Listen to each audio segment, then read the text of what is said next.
Boa noite, senhoras e senhores. Meu nome é Bruna, esse é o Emunarsik e eu estou aqui na minha aparição feliz trimestral para falar um pouco sobre os livros que eu li nos meses de julho, agosto e setembro. Tentei até fazer uma organização dramática para fazer dessa ocasião um pouco mais memorável, porque a faculdade tá me fazendo descobrir o que só os loucos sabem.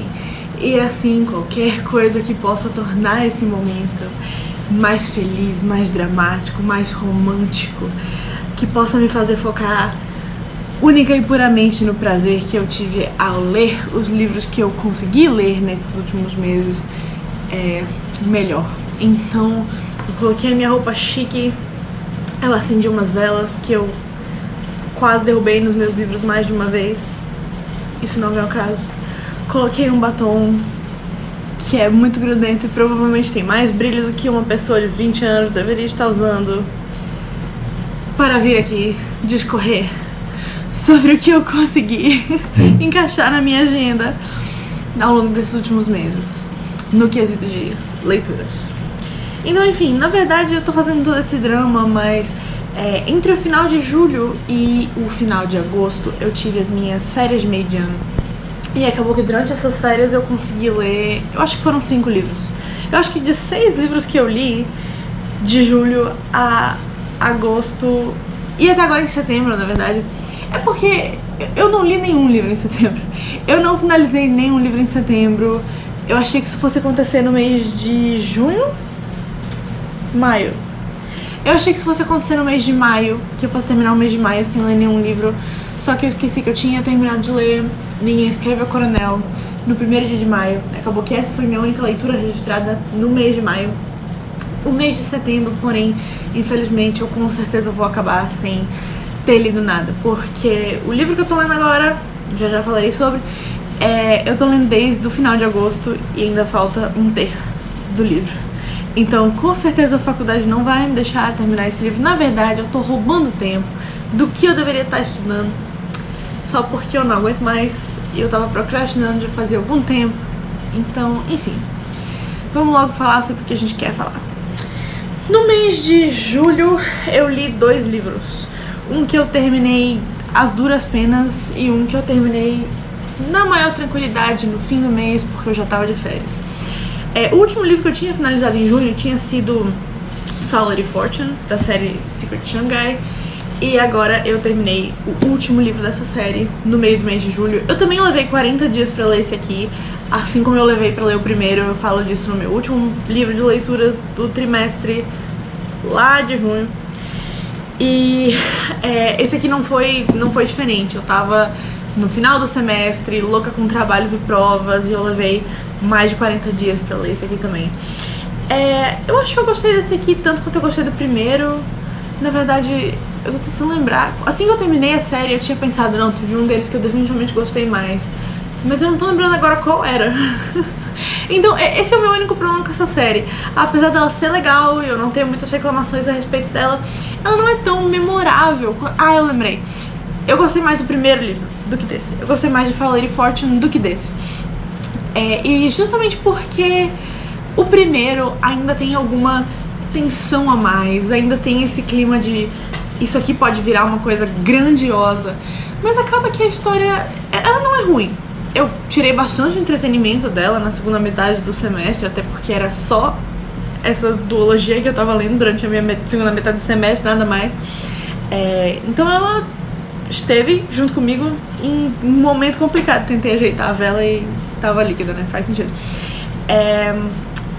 Eu tirei bastante felicidade e entretenimento e descanso dessa série na segunda metade do meu semestre, e por isso eu sou grata, mas ela realmente não é tão... passa muito longe de ser tão memorável quanto These Violent Delights e Our Violent Ends, né? Quanto Prazeres Violentos e Fins Violentos, que são sobre Romeu e Julieta e tudo mais. Eu descobri que essa duologia aqui, essa segunda duologia dessa série, também é inspirada em uma peça do Shakespeare, mas é uma que eu nunca nem tinha ouvido falar. Eu acho que é As You Like It. Eu acho que é. É uma que eu nunca tinha ouvido falar antes de começar a ler essa série, não sabia nada a respeito do plot, enquanto Romeu e Julieta, todo mundo sabe o que se trata. Todo mundo sabe do final trágico, todo mundo sabe o básico. E acho que por isso que traz um interesse tão grande da população. Esses livros aqui a gente nem lembra que são uma releitura, porque não é uma história tão popular quanto Romeu e Julieta. Não é uma história que é tão importante pra nós, público leigo, que não sabe nada a respeito de Shakespeare, quanto Romeu e Julieta. E não tem essa tensão. Em Romeu e Julieta a gente pensa, meu Deus, o casal Romeu e Julieta morre no final, então com certeza esse é o destino dos protagonistas também. Oh meu Deus do céu. Enfim, a gente não tem essa mesma coisa com essa segunda duologia. E aí no primeiro livro eu tava pensando, isso aqui pode virar uma coisa grandiosa, pode ser que a tensão escale muito. E durante o primeiro livro ainda existiam alguns mistérios que eu pensava que agarravam minha curiosidade, que me faziam pensar quem é essa pessoa, o que tá acontecendo aqui. Mas depois que esses mistérios foram revelados entre o primeiro livro e esse, acabou que esse aqui simplesmente não foi tão instigante e intrigante quanto o primeiro livro. E por causa disso, ele é pra mim... Minha gatinha tá arranhando minha cadeira.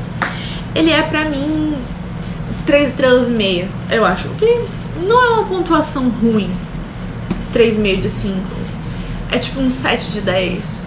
Ele só não é memorável. Eu sinto que já esqueci uma grande parte da história. E além disso, outra coisa que eu preferi no primeiro livro do que nesse é a dinâmica dos protagonistas, porque no primeiro livro eles são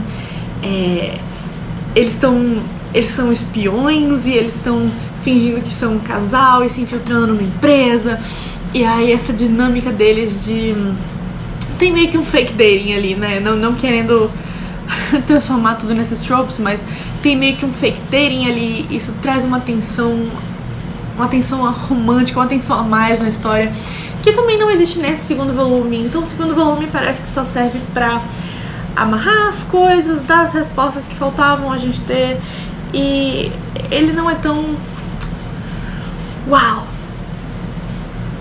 Então, enfim, apesar de eu gostar muito dessa série, ela não chega aos pés da duologia original, que, claro, tem os seus problemas também não são livros perfeitos. Eu já vi pessoas sensatas criticarem muito a literatura, o valor literário de Prazeres Violentos em si, né, com critérios objetivos, mas apesar de eu reconhecer os defeitos da história, eu lembro dela como essa coisa muito tensa, essa coisa muito sentimental. Eu lembro que eu chorei lendo, é disso que eu lembro quando eu lembro de Prazeres Violentos. E isso não tava aqui, então essa é a minha única reclamação. Esse livro só não foi memorável, mas ele não foi ruim. Logo depois que eu terminei esse livro aqui, ou será que eu já terminei ele nas férias? Minhas férias começaram oficialmente no dia 26 de julho. E nos últimos dias de julho, eu comecei a ler um livro que não está aqui comigo agora, porque eu emprestei ele pro meu parceiro. E ele ainda não leu e nem me devolveu, o vagabundo. Mas enfim, alguma hora ele vai, tenho fé em Deus. Que é O Misterioso Caso de Styles, o primeiro livro do Poirot, da Agatha Christie. Eu sou muito fã da Agatha Christie. Eu tenho me perguntado muito nos últimos meses se eu posso, ou se eu devo considerar ela uma das minhas autoras favoritas, porque ela cai naquela categoria de tudo que ela escreveu eu quero ler, e tudo que eu leio dela eu sei que eu vou gostar e me divertir ao menos um pouco, assim como outras autoras que amo de paixão, como a Marissa Meyer, a Ligia Fagundes Telles. Então, apesar de ser clichê, eu acho que eu posso considerar a Agatha uma das minhas autoras favoritas.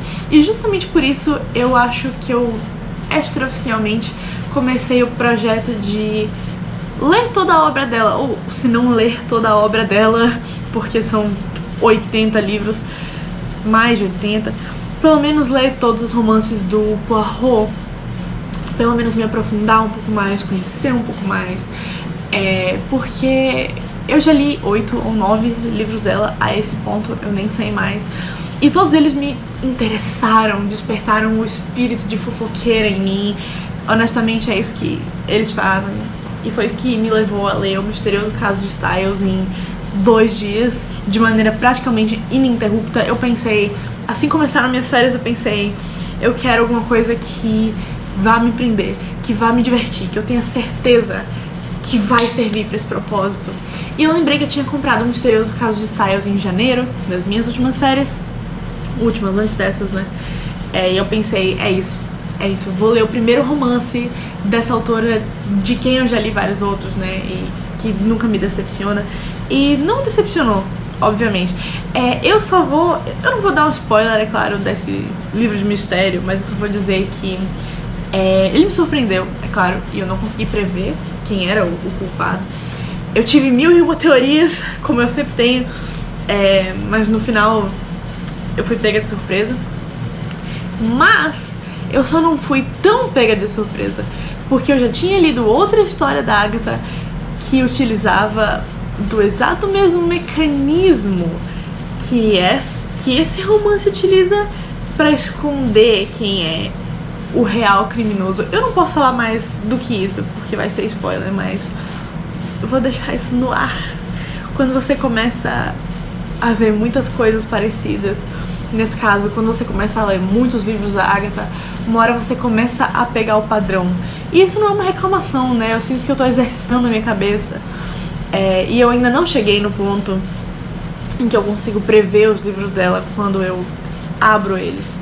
Mas, por exemplo, quando eu li o livro Trabalhos de Hércules, que conta 11... Não, eu não lembro se são 12 ou 13 contos a respeito de crimes que o Poirot resolve baseados nos Trabalhos de Hércules. E quando eu fui lendo, aqueles casos eram bem curtos, né? Eram só 30 páginas, mais ou menos, cada um, até menos. E quando eu fui lendo o livro, eu fui conseguindo enxergar quem era o criminoso antes de ser revelado, porque eram vários casos, um atrás do outro, e chegou uma hora em que eu fui pegando a manha. Mas com os romances grandes dela, eu ainda não consegui chegar nesse nível de fazer isso, de conseguir supor direito o que tá acontecendo, quem é o criminoso. E esse romance também, eu acho que uma coisa que ele fez muito bem é colocar pistas falsas pra você que fazem sentido no final.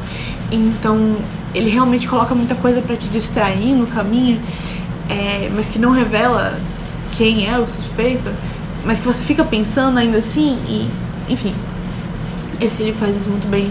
Eu li ele em 2 dias, eu passei basicamente os 2 dias inteiros deitada no sofá lendo e com aquela manha de fofoqueira pensando, meu Deus, qual é a resposta, eu preciso saber. E foi muito divertido, foi um ótimo jeito de começar as férias e de fechar o meu mês de julho. Agora em agosto foi o meu mês de férias real oficial. Do dia 1º ao dia 20 de agosto eu tava de férias, e aí eu pude aproveitar realmente e ler 4 livros. 4 livros durante as minhas férias, e desde então eu ainda não terminei nenhum, que são esses livros aqui. Primeiramente eu li Queen of Oaths. Pra quem não sabe, porque esse livro não é famoso aqui no Brasil, e na verdade eu acho que nem é muito famoso na gringa, e nunca foi traduzido para português nem nada. Esse é o 3º e último volume de uma série que eu vinha lendo chamada The Shadow Game Series, que eu comprei o primeiro volume por acaso. Eu já contei essa história em outro vídeo. Eu comprei o primeiro volume dessa série por acaso, pensando que ele se tratava de outro livro. Então eu cometi um engano quando tava viajando pro exterior. Comprei o primeiro livro dessa série e só depois que eu cheguei em casa com ele eu percebi que não se tratava do livro que eu tinha pensado que era e que eu queria ler. Mas aí eu pensei, né, eu já gastei já gastei dinheiro com esse livro de qualquer jeito, então o que eu vou fazer se não ler, né? Então em novembro do ano passado eu sentei na casa da minha avó e eu comecei a ler o livro. E, de novo, ele não era perfeito, ele não era uma coisa inovadora e revolucionária, mas ele captou muito minha atenção. Eu achei ele sedutor de um certo jeito. É o Ace of Shades, o primeiro livro, e eu confundi ele com outro chamado Ace of Spades, mas isso não é o caso.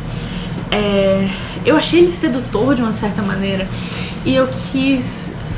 Ele captou muito a minha curiosidade, os personagens captaram o meu carinho e o meu interesse muito rapidamente, e eu logo fui atrás de comprar o segundo volume, que é o King of Fools, que eu li em janeiro, e o terceiro volume, que é o Queen of Wolves, que eu li agora no começo de agosto.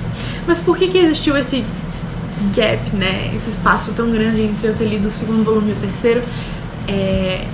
Quando eu comprei o terceiro volume na Amazon, a minha compra foi cancelada.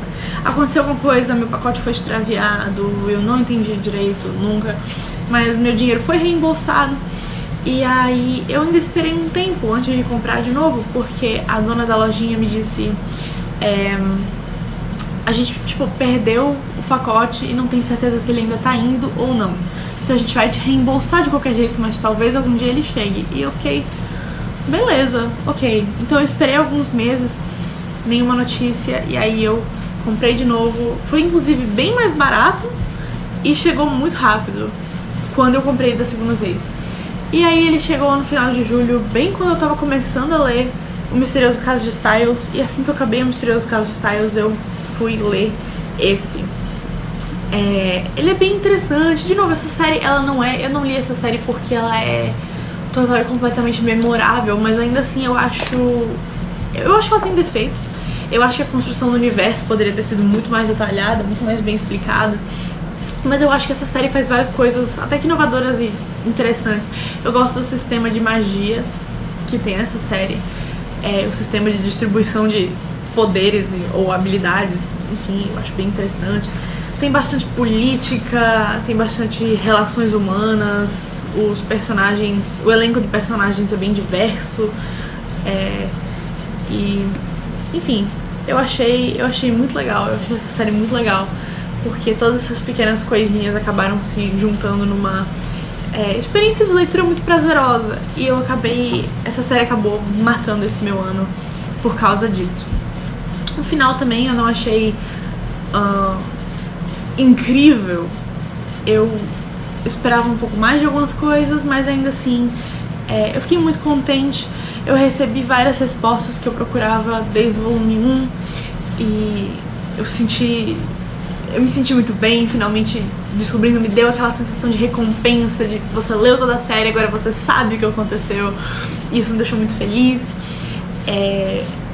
Esse livro também, ele fala sobre várias relações muito complicadas entre personagens, e eu achei bem interessante, especialmente a respeito da relação entre dois personagens chamados Harvey e Bryce.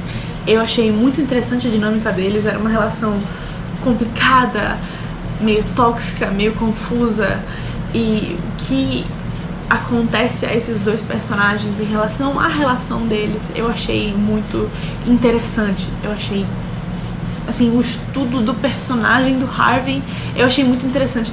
Ele não era um personagem central nos dois primeiros volumes, e nesse ele foi, e eu adorei ver o ponto de vista dele, eu achei muito interessante. E outra coisa, eu adoro quando um personagem é visto pelas pessoas de uma certa maneira, mas na verdade, no fundo, ela não é daquele jeito. E o Harvey, ele, assim, desde o começo da série, por causa do poder dele e por ser associado ao Bryce, ele era visto como assustador, desonesto, perigoso. E aí a gente entra nesse livro e vê o ponto de vista dele, e a gente vê que ele é religioso, que ele é fraco em alguns quesitos, que ele não consegue se livrar da relação tóxica que ele tem com o Bryce, que ele é sentimental. É interessante, é bem interessante. Eu queria poder ter visto mais a respeito do final dos dois protagonistas, porque apesar deles serem a Annie e o Levi, porque apesar deles serem os personagens mais centrais da série em todos os 3 livros, eu sinto que o final deles dois foi o mais confuso, menos mostrado, menos explicado. Eu acho que a gente realmente nem vê uma cena deles dois juntos no final, e não é como se eles não estivessem juntos, não é como se eles tivessem terminado antes do final. Eles terminam juntos, mas a gente nem vê uma cena deles juntos, tipo, uou, o nosso futuro. E acontece uma coisa triste com um deles também, e a gente não sabe muito bem como é que vai ficar. Enfim, acho que o final poderia ter sido um pouco mais desenvolvido. O livro é bem longo, né? Ele tem 600 páginas.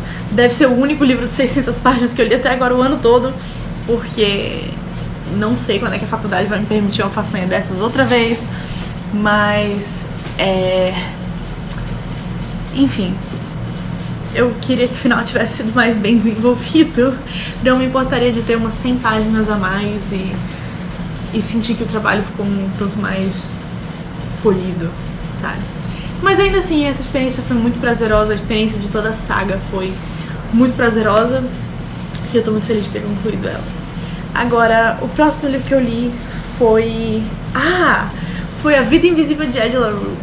Uma coisa interessante é que nessas férias eu tava eu pensei, depois de Queen of Oaths, né, eu acho que eu só vou ter tempo pra ler mais um livro que seja grande, que tenha mais páginas, que seja mais denso. E eu tava entre Babel, da Rêve Kwon, que eu tenho, e esse daqui. Mas eu acabei escolhendo esse daqui por duas razões. A primeira é que ele tá na minha estante há 2 anos, e Babel só tá na minha estante faz 6 meses, então eu dei prioridade a esse aqui. E a segunda razão foi, nessas minhas férias de meio de ano, eu viajei pra Recife. E em Recife eu tenho uma prima com a idade próxima da minha, que tem esse livro aqui como favorito. E várias vezes ela já tinha me dito que eu precisava ler, que eu ia amar, com certeza absoluta. E eu pensei, poxa, eu tô indo ver ela, eu acho que eu deveria tomar vergonha na cara e dar uma chance pra esse livro finalmente. E eu dei. E eu vou dizer, eu vejo 2 tipos de pessoas a respeito desse livro aqui. Eu vejo as pessoas que amam esse livro incondicionalmente, consideram ele perfeito e sem defeitos, e tem ele como favorito, ou se não como favorito da vida, ao menos 5 estrelas, e enxergam tudo de bom que a autora queria fazer. E existem as pessoas que não gostam desse livro porque ou acham muito chato, muito demorado, ou acham muito pouco profundo, e acham a personagem da Ed muito pouco desenvolvida e muito sem personalidade. E eu concordo com essas duas pessoas. Eu acho que elas duas têm pontos e têm razão pra pensar o que elas pensam. Eu gostei muito desse livro, mas ao mesmo tempo ele não entraria pra minha lista de favoritos da vida e do mundo, mas ainda assim eu achei ele muito bom.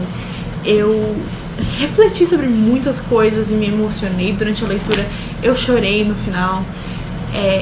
Eu não esperava que o final fosse como foi, mas eu também não tinha nenhuma expectativa concreta pro final, porque a gama dos problemas com os quais os protagonistas lidavam era tão complexa que, assim que eu li o final eu fiquei triste, eu fiquei brava, mas depois que eu parei pra pensar a respeito dele, eu cheguei à conclusão de que os problemas enfrentados pelos protagonistas eram tão complexos que não existia nenhum outro jeito deles serem resolvidos, além do que houve, de fato, no final desse livro. Então, enfim, mas ao mesmo tempo, eu entendo, ao mesmo tempo que eu achei esse livro muito bom, que a minha experiência de leitura dele foi muito boa, que eu fiquei muito interessada. Eu comecei aqui na minha cidade e eu terminei lá na minha viagem, quando eu tava com a minha prima. Ao mesmo tempo eu entendo as pessoas que dizem que a personagem poderia ter mais personalidade, que o que ela passa e vive poderia ser mais desenvolvido. Embora esse livro tenha duração de, 300 anos... não, é literalmente isso. Esse livro a história se passa ao longo de literais 300 anos. Só que realmente parece que a gente conhece pouco a Ed nesse tempo. Parece que esse tempo passa rápido. E parece que ela não muda e não amadurece muito ao longo desses 300 anos. Isso é uma reclamação que eu vejo muitas pessoas tendo a respeito desse livro. Como é que você vive 300 anos e você não amadurece, você não se torna uma pessoa sábia? E ao mesmo tempo que eu concordo com isso, eu também tenho uma justificativa pra passar pano pra isso. Porque quando a gente lê histórias sobre seres que são realmente imortais, quando a gente lê histórias que tem os deuses gregos como personagens, raramente eles são sábios. E raramente eles tomam decisões corretas o tempo todo e são maduros o tempo todo. Tipo, já parou pra pensar a respeito disso? Geralmente quando a gente lê histórias sobre seres imortais, eles têm os próprios problemas deles e eles têm as próprias paixões deles, e parece que no caso de histórias sobre deuses gregos, por exemplo, parece que o poder que a imortalidade garante a eles é o que dá pra eles a imaturidade deles, porque eles são meio que mimados e acostumados com a facilidade de não ter que se preocupar com dor, sofrimento físico e com a morte, não ter que se preocupar com o envelhecimento e com tudo que vem com isso. Então eles são vaidosos, eles são despreocupados. Eu li Provações de Apolo mais cedo esse ano, e é muito interessante o jeito como essa questão é retratada no personagem do Apolo, porque ele realmente só amadurece e cresce como pessoa a partir do momento em que ele perde a imortalidade dele e perde todo o poder que ele tinha e que tinha subido a cabeça dele. Então é muito interessante, e por essa razão eu acho que a gente não pode supor que qualquer criatura que vivesse muito e que fosse imortal seria sábia e madura. Então nesse sentido eu passo pano pra Ed não ser sábia e madura, mas de novo, parece que a gente vê tão pouco tempo passando, apesar do tempo passar e muito. São 300 anos de história, mas ainda assim parece que todo o tempo a personagem da Ed, ela só foca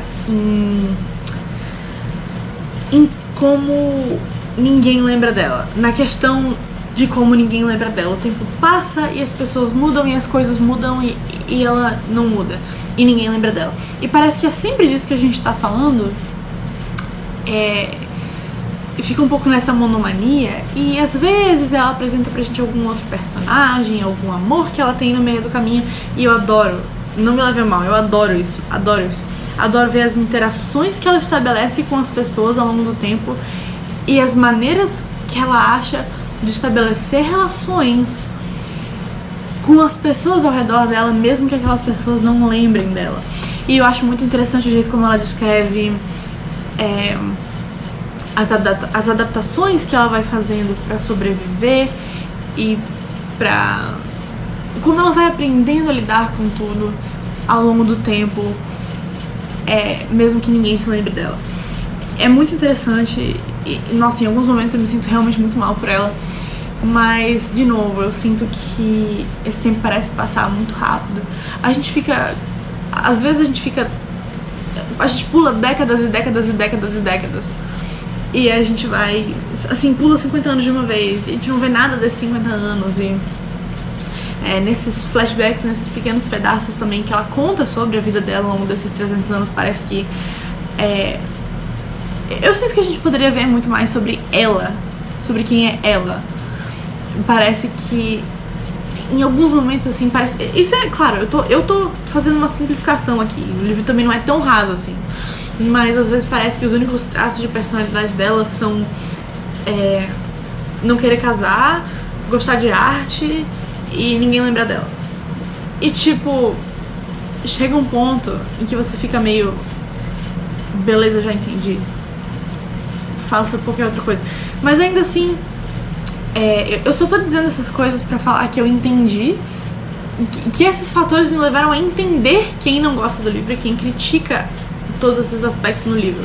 Mas eu gostei muito dele, pra mim eu acho que ele é um 4.5 estrelas. Eu acho que ele cumpre o que ele pretende cumprir. Eu acho que muitas pessoas ficam decepcionadas com ele porque ele tem um conceito muito inovador. Ele é o contrário de livros como a série do Shadow Game, por exemplo. Ele não tem um conceito tão... Não, mentira, ele tem uns conceitos legais, mas quando eu falo de uma série dessas, ou de Flower Huntsman, eu falo, tipo, o livro é legal, o livro é atraente, o livro me proporciona entretenimento, mas ele não é inovador e revolucionário.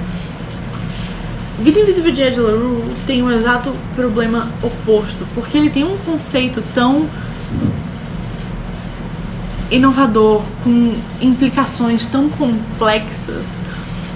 A ideia de uma pessoa viver pra sempre e nunca poder ser lembrada mas ainda assim achar uma maneira de deixar marcas no mundo é um conceito tão complexo e, tipo, tanta coisa poderia ser falada sobre isso, tanta coisa poderia ser contada e remontada desses 300 anos que ela vive, que, tipo, realmente é impossível tratar de tudo o que poderia ser tratado. E eu acho que o livro faz o que ele pretende fazer. Ele cumpre o que ele pretende cumprir. E, como eu disse, ver a maneira como a Ed encontra de explorar o mundo e de se relacionar com as pessoas, mesmo que as pessoas nunca saibam que ela tá se relacionando com ela, e o jeito como ela encontra de deixar uma marca no mundo e deixar vários pequenos pedaços de si jogados por aí, mesmo que ela não possa deixar nenhuma marca, é muito interessante. Traz muitas reflexões, traz muitas emoções, e assim, no fim eu acho que esse livro é muito humano, e por isso eu tô muito grata e muito feliz de finalmente ter lido ele. Obrigada, Malu, pela recomendação. E enfim, eu tava um pouco de medo também, porque basicamente todos os livros da Vish Webb me interessam, e uma das minhas youtubers favoritas que falam sobre livros disse que ela nunca tinha tido uma boa experiência lendo Vish Webb, e que todos os livros dela tinham ideias interessantes e execuções mais ou menos, e eu tava com muito medo de não gostar dele por isso, mas eu gostei. Eu me sinto preparada e ansiosa pra ler algum outro livro dela. Eu acho que o próximo que eu vou tentar ler é Vilão, só que eu tava pensando em esperar sair o último livro que a autora disse que ainda tá escrevendo. Eu achei que iam ser só 2 mesmo, só que a autora diz no Instagram sempre que ela vai publicar um 3º livro, então tô esperando esse livro sair. Quando esse livro sair, eu leio a série. O próximo livro que eu li foi Leitura de Verão, da Emily Henry. O que é meio diferente, né, da maioria das leituras que são feitas por aqui. Mas, por que eu li um romance do nada? Porque todo mundo tá falando muito sobre essa Emily Henry, e eu pensei, uou, eu também quero ter uma opinião. E também porque eu tava de férias, eu queria ler alguma coisa que fosse levinha, e eu tava na praia, e eu achei muito adequado ler um livro que tem a praia na capa. Mas eu vou dar um spoiler: eles basicamente não vão pra praia nesse livro. Eu fiquei tão decepcionada, porque eu tava na praia e eu pensei, vou fazer uma leitura de praia, vou fazer uma leitura de verão. E aí os protagonistas basicamente não vão pra praia. Essa cena que tá na capa não acontece. Tipo, eu tava esperando eles escrevendo juntos na areia da praia, e isso não acontece. Mas ainda assim, o livro é legal.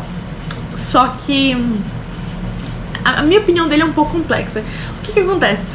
No começo da minha adolescência, quando eu tava começando a gostar de ler, quase só o que eu lia era romance. Quase tudo que eu li era romance. Eu, tipo, era uma menininha sem senso crítico e muito romântica, muito sonhadora. Então quase só o que eu lia nessa face da terra eram romances. A minha mãe até me criticava o tempo todo por isso, falando que eu tinha que ler coisas diferentes, eu tinha que diversificar o meu repertório intelectual e o caramba. Hoje em dia é ela que lê Colin Hoover e eu é que não tenho mais paciência pra romance, mas enfim, I digress. O que acontece? Em algum ponto da minha adolescência, na verdade eu falo algum ponto como se fosse um ponto vago e difuso, mas na verdade tem um ponto bem específico. Mais ou menos quando eu tinha 15 para 16 anos é que o meu gosto começou a mudar por completo, porque eu comecei, no ano que eu fiz 15 anos, foi o ano que eu comecei a ler mais, até o ano que eu tinha 14, eu não lia realmente nada a não ser aquilo que me recomendavam, ou que me davam de presente, ou por aí. Eu não ia atrás de fazer descobertas literárias sozinha, de encontrar novos livros interessantes pra ler sozinha. Eu não usava muito redes sociais, na verdade queria eu não ser presa às redes sociais como eu sou hoje em dia, mas enfim, eu não usava muito rede social, então eu não tinha contato com pessoas em redes sociais recomendando livros, eu não via isso, eu não tinha nada disso. Então eu só lia o que amigos me recomendavam, ou familiares me recomendavam, ou que me davam de presente, enfim. Quando eu tinha de 15 para 16 anos é que isso começou a mudar, por várias razões. Uma delas, por exemplo, foi eu ter criado um Twitter. E depois eu ter criado uma conta no Twitter,